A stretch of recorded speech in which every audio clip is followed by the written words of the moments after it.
म्हणलं बच्चू भाऊ तुम्ही फार मोठे नेते म्हटलं महाराष्ट्राचे. कायचं नेते झालं हो ना, पण काय झालं माहितीये का, तुमचा विषय म्हणजे आता थोडे लोक थोडे कन्फ्युजन झाले पण भाऊ. हो रमेश भाऊ लक्षात घ्या. आपण आग्रही होतो 26 तारखेपासून तर नागपुरात मिटिंग झाली पाहिजे, बरोबर आहे. हा आणि 29 पर्यंत सरकार मानलंच नाही, ते काही तयार झालं. सरकारला काय वाटलं का पाऊस आला, कारण पावसाचं वातावरण ना, बरोबर, आंदोलन हे निघून जाईल. आणि ते नेमकं काय झालं, 29ला कोर्टाची नोटीस आली, म्हणजे त्यांचा निर्णय झाला का तुम्ही आंदोलन स्थळ बदला. हे तुमच्यामुळे आता म्हणजे ते हे तिथं तितक्यातच काय झालं, 29 तारखेला दो पाऊस आला प्रचंड. म्हणजे आंदोलनातले आम्ही फक्त सकाळी पाहिलं तर हजारो लोक थांबलं उरलो होतो.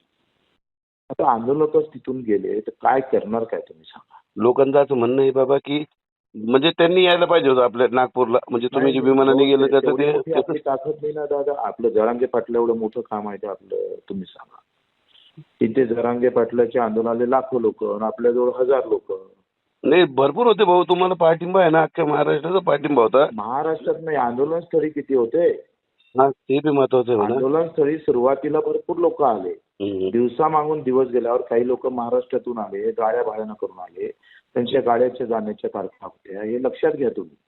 आणि पोलिसांनी काय केलं, जिल्ह्यातून जे आंदोलक येत होते त्यांना पावबंदी घालून टाकली. अच्छा, ते अडवले सगळे.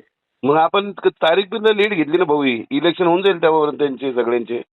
अहो दादा मी 100% सांगतोय, कर्जमाफी त्यांच्या बापाले करावं लागेल. तर हा बच्चू कडू आहे, गांधीगिरीच्या नंतर भगतसिंगगिरीनं उडून टाकू कोणाला, तो विषय सोडून टाका. नाही हा नाही, हे माझं काय म्हणणं आहे, म्हणजे लोकांचे मला फोन बोलतात की बाबा तुम्ही बच्चू भाऊला फोन केला नाही, आता पण बच्चू भाऊने असं केलं, बच्चू भाऊने तिथं जायला नव्हतं पाहिजे. पण तुमची भूमिका मला कळण्यापेक्षा मी काहीच बोलू शकत नाही ना. आता कसं आहे, कसं आहे, प्रत्येक जण इथं, हा आमचे 22 मुद्दे होते दादा, एकच मुद्दा होता का आपला. बरोबर, 22 मुद्द्यावर चर्चा करणं हे ऑन दी स्पॉट सगळे सचिवांसोबत बैठक झाल्याशिवाय ते शक्य नव्हतं. बरं तुम्हाला एक विचारतो भाऊ, यांनी काही म्हणजे तुम्हाला काही धमकी वगैरे किंवा काही लालच वगैरे तर नाही दिली ना. आपल्याला लालच त्याच्या मायचा मारे भोसरीच्या कोणी लालच देऊ शकते, कोण धमकी देऊ शकते. 350 गुन्हे दाखल आहे बच्चू कडूवर, 350. बरोबर. आणि एका गुन्ह्यामध्ये 2 गुन्ह्यामध्ये 4 वर्षाची सजा सुनावली. नाही ते नाही तर म्हणूनच लोकांचं तुमचं जे प्रेम आहे, मायकेला पैदा झाला नाही का जो बच्चू कडूला धमकी देणं लालच देईल. तेच म्हणतं का बरं, थोडं लोकांना थोडं कन्फ्युजन झालं होतं बाकी विषय. इतक्या वर्षाचं आम्ही स्वातंत्र्य लढतो, पक्षात जाऊन बसलो असतो का, लालच असतो तर कदाचित. बरोबर, ते तर मला कळतं की बाबा इतक्या दिवसापासून लढा आहे तुमचा, आणि पुऱ्या महाराष्ट्रामध्ये तुम्ही जे काही जे अपंग गोरगरिबासाठी लढताय, हे तुमचं जे 182 शासन निर्णय काढले दादा आपण, 20-25. आणि हा तुमचं योगदान आहे. म्हणूनच म्हणजे आम्ही तुमचे जे आज जे बोलतोय की इतक्या नम्रतेने की हे तुमचं जे हे तुम्ही कमवलेलं जे म्हणता ना प्रेम आहे जनतेचं, बरोबर आहे. आणि ते माझ्या मनामध्ये तुमच्यामध्ये प्रेम आहे, पण जे कन्फ्युजन निर्माण होऊ लागलं ना. रमेश पाटील जी तुम्ही सांगा, सगळेच आंदोलन एकसारखे पाहाल का तुम्ही? सगळ्या आंदोलनाला एकसारखे पाहू शकतो का आपण, तुम्ही सांगा.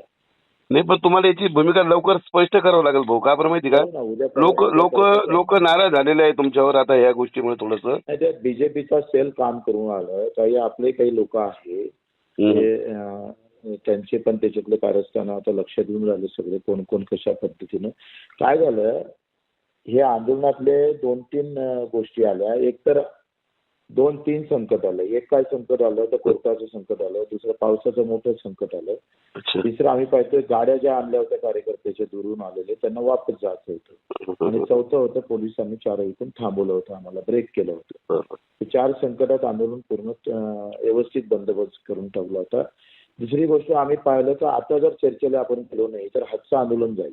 आणि चर्चा एकदम तुम्ही सांगा सगळ्यात फलित काय आहे, तर जे सरकार योग्य वेळ योग्य म्हणत होतं कर्जमाफीचं धोरण. आता माझं एकच म्हणणं तुम्हाला, बघा ऐका ना, आता तुम्ही हा लढा हातात घेतला, हा शेवटपर्यंत घेऊन चालला, यानं मध्ये कर्जमाफी झालीच पाहिजे बच्चू भाऊ. बघा कर्जमाफी झाली तर बघा, कर्जमाफी झाली तर तुमचा महाराष्ट्रात मान सन्मान राहणार आहे. नाही तर लोक तुम्ही बघा, म्हणजे तुमचं काम योग्य आहे तरी लोक म्हणतील तुम्हाला मॅनेज झाले, धमक्या दिल्या. मला माहिती या विषय व्हायला नाही पाहिजे, म्हणून माझी तुम्हाला नम्र विनंती की 2 दिवसामध्ये तुम्ही हा जो आहे तुम्ही पत्रकार परिषद घ्या किंवा कसं होईल या गोष्टी मांडा.